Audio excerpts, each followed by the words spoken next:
Yo, LSU is on fire. 3 games, 3 blowouts, and 3 straight 100-point performances. Flau'jae Johnson just went home and showed out, but Kim Mulkey still ain't satisfied.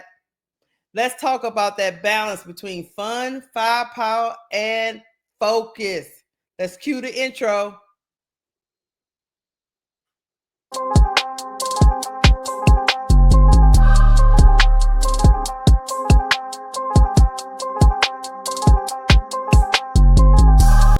Welcome to Cut the Ish, Real Talk Sports, where we strip away the fluff and get straight to the heart of the game.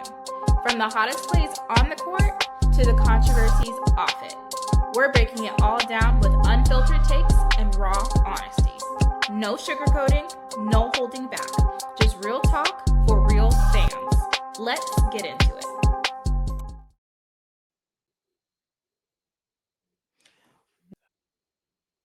What's up, y'all? I'm Keysha, and this is Cut the Ish Real Talk Sports.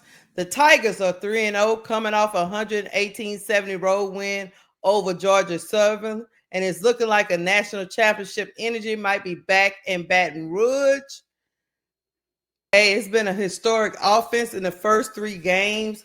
LSU has dropped 100 points in every game this season. It's a small sample size. It's only been three games, but they've been over 100 points for each one of those games.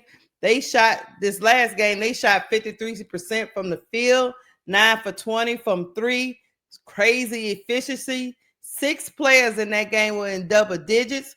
Flau'jae and Flaujae both had 19. Michaela Williams added another 15. And a newcomer, Kate Caval, which they got from Notre Dame in the transfer portal, she grabbed 14 rebounds. So the bigs are rebounding the ball and getting it off the glass. I love the freshman Flau'jae Johnson. She has been awesome at the start of this season. She is ready to play now, and she has started every game this season for the Tigers in the first 3 games. This team isn't just scoring, though. They are sharing the ball. I love the chemistry. They've got 25 assists on 46 made shots. Just let that sink in for this game that they just had against Georgia Southern. It was an offensive explosion like we haven't seen for this LSU Tiger team, and it's all contributed to the amount of guards they got on the floor. The guards here can shoot, they can light it up. The offensive firepower is unmatched. They're going to be able to score with some of the best teams in the country. And if they continue to share the ball like this, 25 assists in the game, I like the way the chemistry is coming along early here. It feels like championship level chemistry. It definitely feels like Final Four championship level chemistry. But however, we don't want to get ahead of ourselves. It is exciting to watch, to see them share the ball and score the ball. Again, this was Flau'jae's homecoming at Georgia Southern. She's from the Savannah area.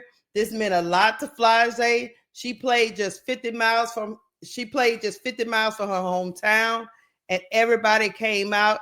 That place was electric. It was sold out for that university, Georgia Southern.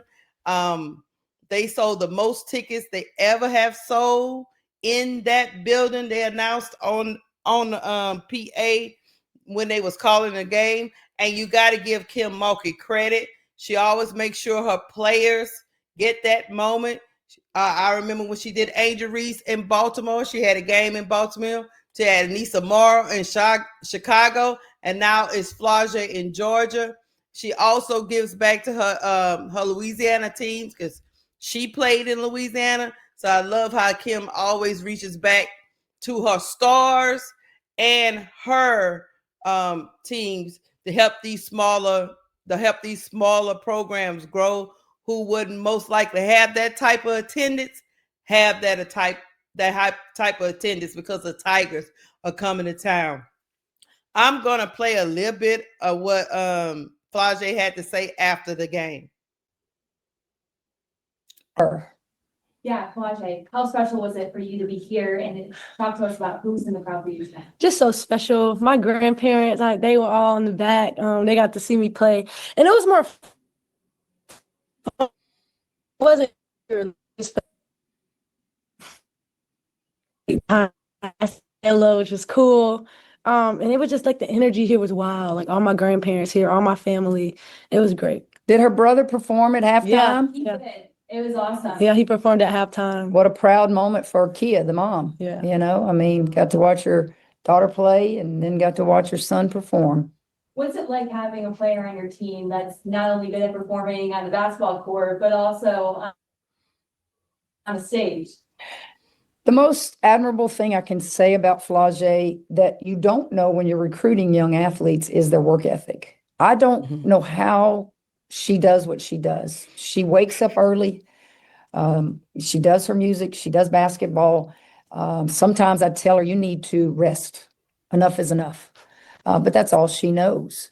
Now, think about what I just said. In our society, everybody has a handout and they don't want to work. I'm telling Flaujae, you need to rest. She's done that from the moment she stepped on our campus. I mean, you mentioned how special it was to you. In the first quarter, I mean, you had a few assists spreading around, but the second quarter, you really caught fire. I think 3 threes, and you mentioned that sweep behind the back pass. So how does it feel like, not only when you're rolling in a game, obviously, but when you're rolling in front of such a big crowd there to see you? Yeah, man, the crowds are normal. You know, for us, we play on average 8,000 people a night on the PMAC, and that's just average. So it's normal, but I just really want to get my teammates involved. Like in the first quarter, I think I had like 0 points, but I had 3 assists. You know what I'm saying? And I think that's like this team, like we just been spreading the wealth, and I think that's the most important thing. And we finding each other, and it was just fun. Like, you know what I'm saying? And I learned the game. Like being a senior, if I was a freshman and I was like, I didn't score, but I had 3 assists, I would have been probably upset. But you know, now I know like the game comes at a pace, and when you could affect the game and more than just scoring, like that's when you're a big time player. And guys, that is why I like the way this is shaping up for this team, getting the chemistry going and all that good stuff, making sure because they can score from so many different ways, making sure they know, all of them know that they are talented and they can affect the game in other ways and not just scoring. So that was good to hear. But also, I will let you guys know that Mulkey, love all the scoring, love all the high flying, love all the swag. Trust me, she do. But she not letting them get too comfortable. Even after scoring 118, Kim Mulkey said, we got to be better defensively. We gave up 70-something points to Georgia Southern. We let them hit 7 threes in the first half. That is too many. Our perimeter defense has to get better.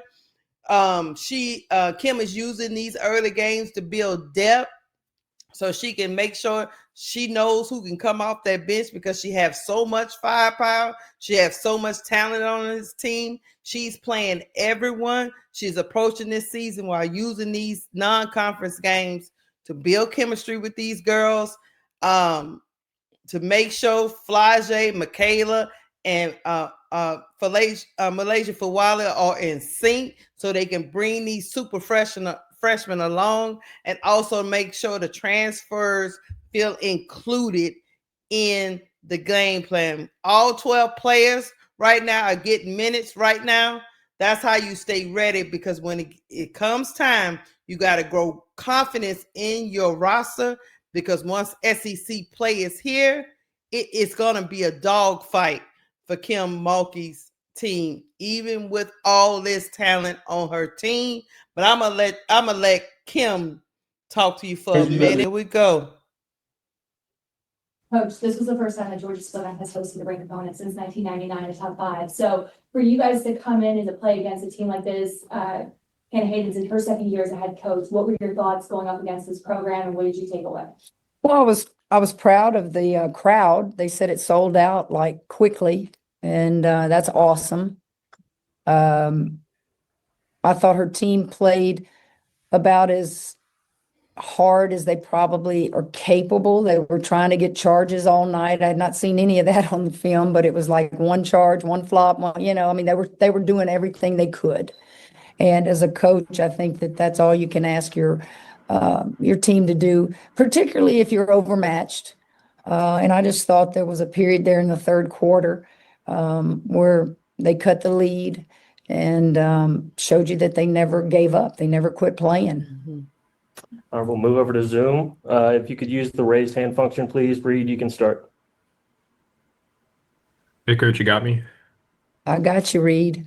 What has allowed you all to be so effective on offense through the first 3 games of the season, you think? Got a lot of people can score the ball.